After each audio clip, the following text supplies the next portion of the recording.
അപ്പോസ്തലനായ പൗലോസ് തെസ്സലോനിക്കർക്ക് എഴുതിയ ഒന്നാം ലേഖനം, അധ്യായം 1. പൗലോസും സില്ലാനോസും തിമോത്തിയോസും പിതാവായ ദൈവത്തിലും കർത്താവായ യേശുക്രിസ്തുവിലുമുള്ള തെസ്സലോനിക്ക സഭയ്ക്ക് എഴുതുന്നത്, നിങ്ങൾക്ക് കൃപയും സമാധാനവും ഉണ്ടാകട്ടെ. ഞങ്ങളുടെ പ്രാർത്ഥനയിൽ നിങ്ങളെ സ്മരിച്ചുകൊണ്ട് നിങ്ങളുടെ വിശ്വാസത്തിൻ്റെ വേലയും സ്നേഹപ്രയത്നവും നമ്മുടെ കർത്താവായ യേശുക്രിസ്തുവിനെക്കുറിച്ചുള്ള പ്രത്യാശയുടെ സ്ഥിരതയും ഇടവിടാതെ നമ്മുടെ ദൈവവും പിതാവുമായവൻ്റെ സന്നിധിയിൽ ഓർത്ത് ഞങ്ങൾ നിങ്ങൾക്കെല്ലാവർക്കും വേണ്ടി എപ്പോഴും ദൈവത്തിന് സ്തോത്രം ചെയ്യുന്നു. ദൈവത്താൽ സ്നേഹിക്കപ്പെട്ട സഹോദരന്മാരെ, നിങ്ങളുടെ തിരഞ്ഞെടുപ്പിനെ അറിയുന്നുവല്ലോ.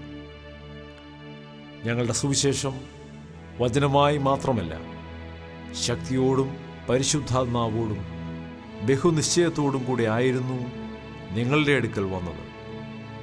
നിങ്ങളുടെ നിമിത്തം ഞങ്ങൾ നിങ്ങളുടെ ഇടയിൽ എങ്ങനെ പെരുമാറിയിരുന്നുവെന്ന് അറിയുന്നുവല്ലോ. ബഹുകഷ്ടം സഹിക്കേണ്ടി വന്നിട്ടും നിങ്ങൾ പരിശുദ്ധാത്മാവിൻ്റെ സന്തോഷത്തോടെ വചനം കൈക്കൊണ്ട് ഞങ്ങൾക്കും കർത്താവിനും അനുകാരികളായി തീർന്നു. അങ്ങനെ നിങ്ങൾ മാസിഡോണിയയിലും അഖായയിലും വിശ്വസിക്കുന്നവർക്ക് എല്ലാവർക്കും മാതൃകയായി തീർന്നു.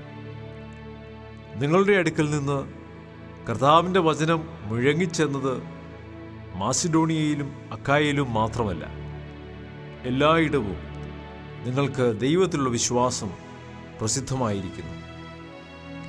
അതുകൊണ്ട് ഞങ്ങൾ ഒന്നും പറവാൻ ആവശ്യമില്ല.